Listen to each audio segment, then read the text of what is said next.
Assalamualaikum warahmatullahi wabarakatuh to Madam and our friends. My name is Amni Kisina binti Zulkifli. My ID number is SIT 2210130. Today, I want to present about the assignment purpose. So, I will answer the question 1. So, the question 1 is sounds like analyze the change in each ratio based on the historical and competitive analysis. The answer is Hino have a lower liquidity 1.8 times in current ratio compared to industry ratio 2.23 times. However, Hino able to make short-term obligation because more than one sufficient of cash.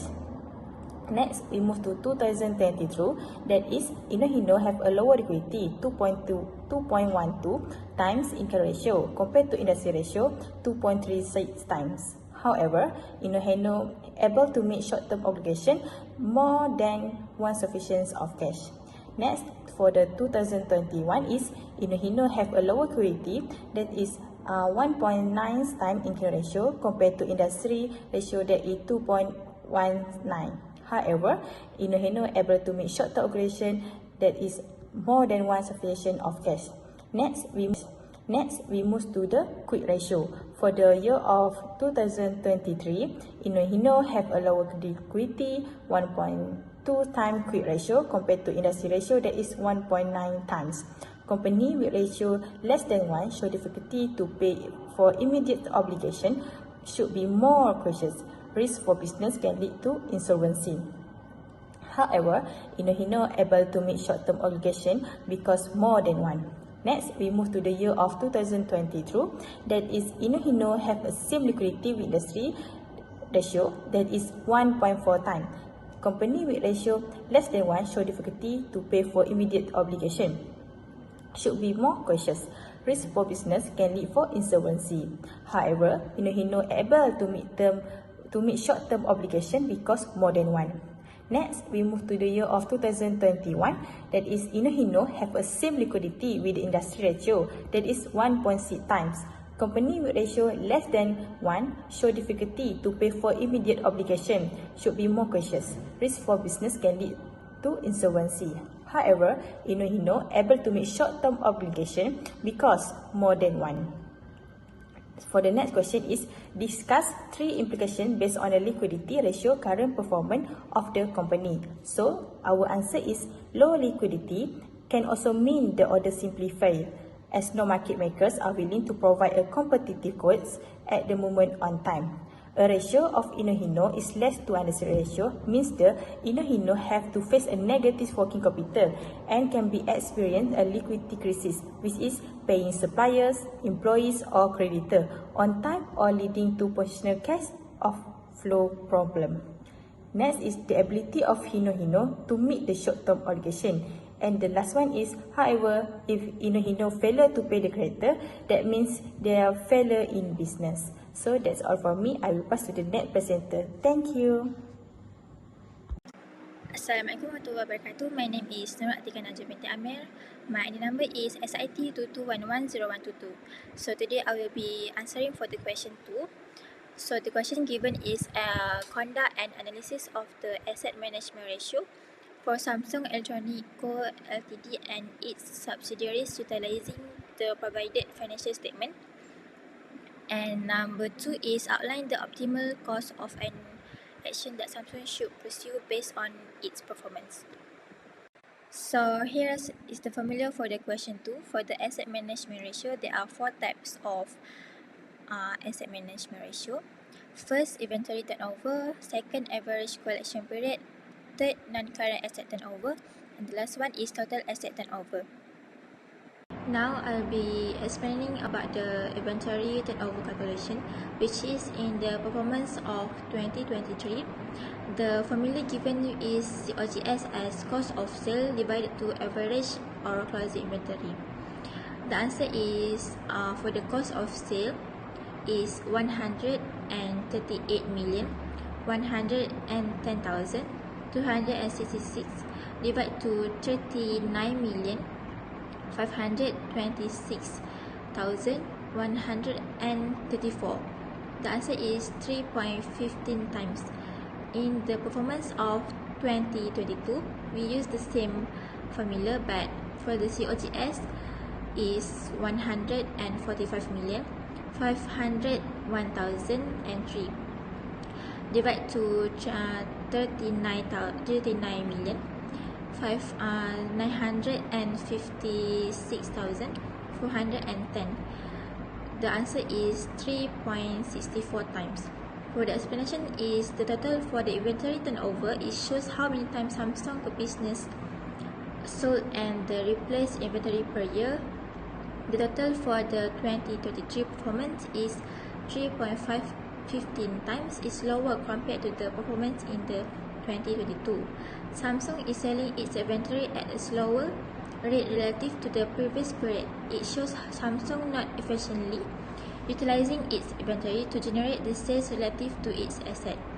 This could indicate the various factors such as decreasing demand for product, ineffective inventory management, overstocking, or change in market condition. However, in 2022, efficiently good in utilizing its inventory to generate the sales relative to its asset. Next, I will be answering for the calculation in average collection period. In the performance of 2023, we use the formula which is in account receivable as trade receivable, and then we divide to credit sale as cost of sale, and then we divide into 316. The answer is 28,058,213 divide to 138,110,266 divide to 316, and the answer will be 17.3 days.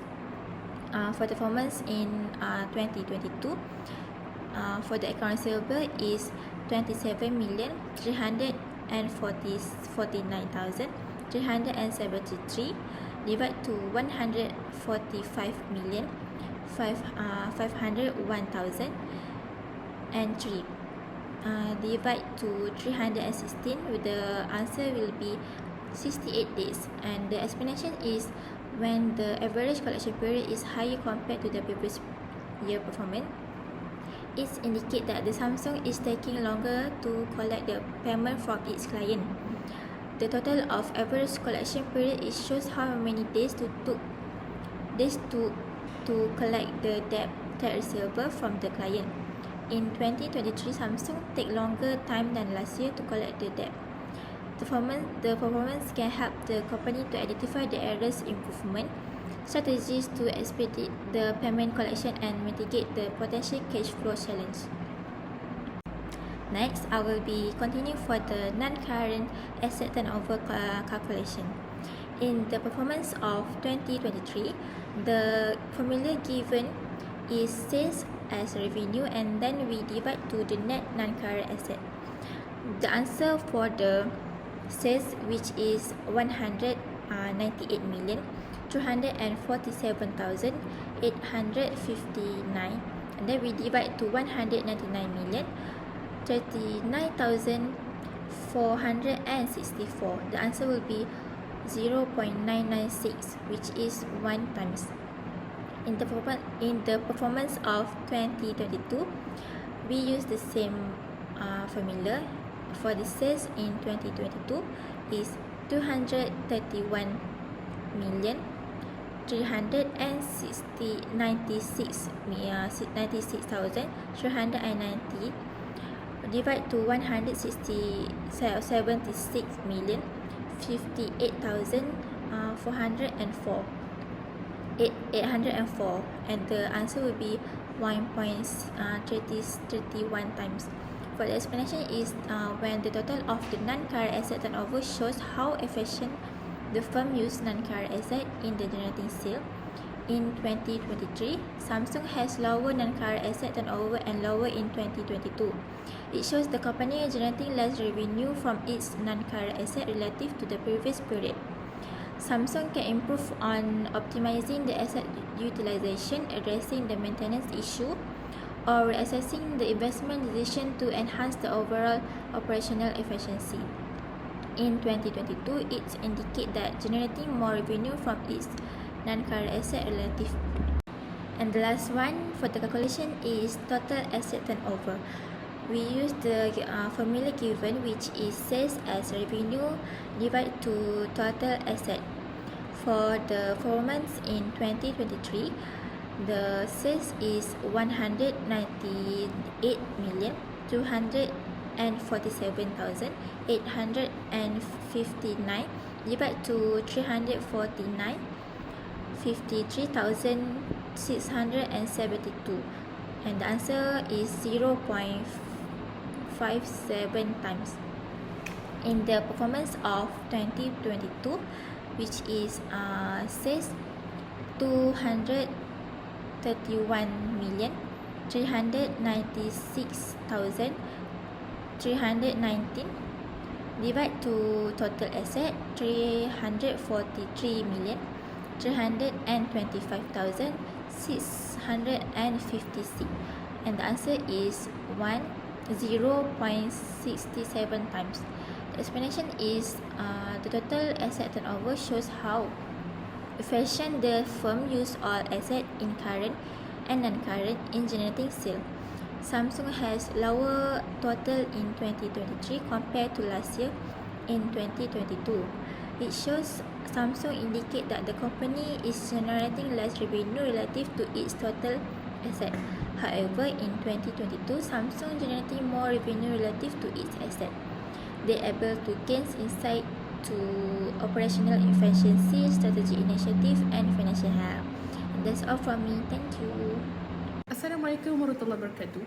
My name is Nur Syahdan Salam Jasizam and my ID number is SIT2211007. And today I will present the answer for question 2. The question is, outline the optimal course of action that Samsung should pursue based on its performance. By following the optimal course of action, Samsung can enhance its financial position, strengthen its competitive position, and create sustainable long-term value for its stakeholders. And the first answer is performance analysis.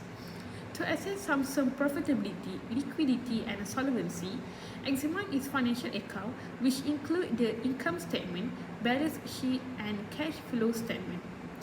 Evaluate key financial ratio such as debt to equity ratio, profitability margin, return on asset, and return on equity to gauge its financial health and operational efficiency. Analyze market trends, competition and technological achievement to assess Samsung's position in the industry and its competitive advantage. And the second one is strategic goals. Determine Samsung long-term strategic objective, which may include expanding market share, diversifying product offering, enhancing technological innovation, or optimizing operational efficiency.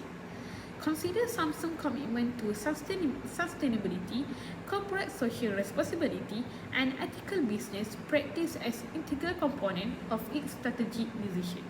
The next one is weakness identification.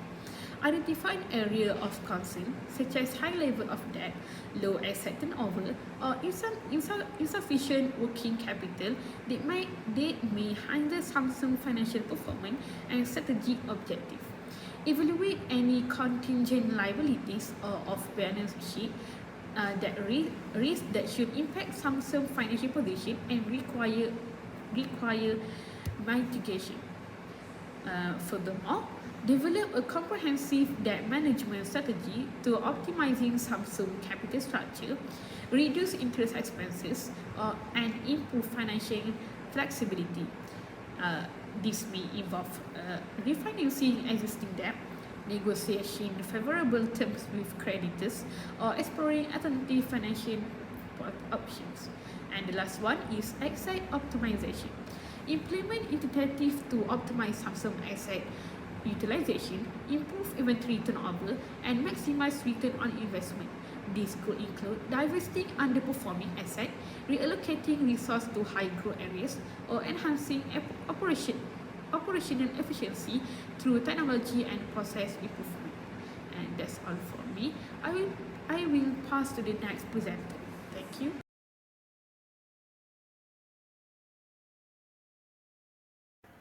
Assalamualaikum warahmatullahi wabarakatuh. Saya Muhammad Aisyah bin Mazlan, nombor ID SIT 22110101. I will answer the question 3. The question 1, explain the significance of debt and profitability ratio in financial analysis. Question 2, discuss how these ratios are used by investors and creditors to evaluate a company's financial health and performance. This is the answer question 3 number 2. Discuss how these ratios are used by investors and creditors to evaluate a company's financial health and performance. Investors and creditors employ debt and profitability ratios as indispensable tools to assess a company's financial health and performance, albeit with differing objectives. For investors, these ratios serve as critical indicators of risk and return potential.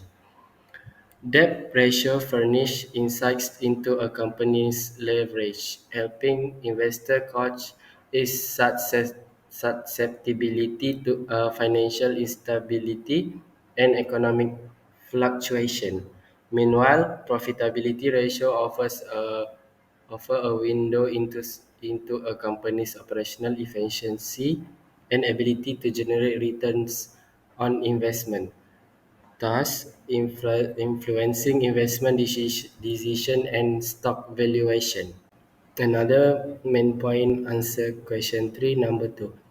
Investor utilize this metric to discern long-term growth prospect and identify opportunities for maximizing shareholder value. Conversely, creditors focus primarily on a company's ability to fulfill its financial obligation. Debt ratio enable creditors to evaluate the company creditworthiness and assess the risk of default, guiding lending decision and terms. Profitability ratio aids creditors in determining the company's capacity to generate cash flows for debt servicing and repayment, thereby informing credit terms and interest rate. In essence, both investors and creditors rely on these ratios to form comprehensive assessment of a company's financial standing, informing investment and lending strategies while mitigating risk exposure.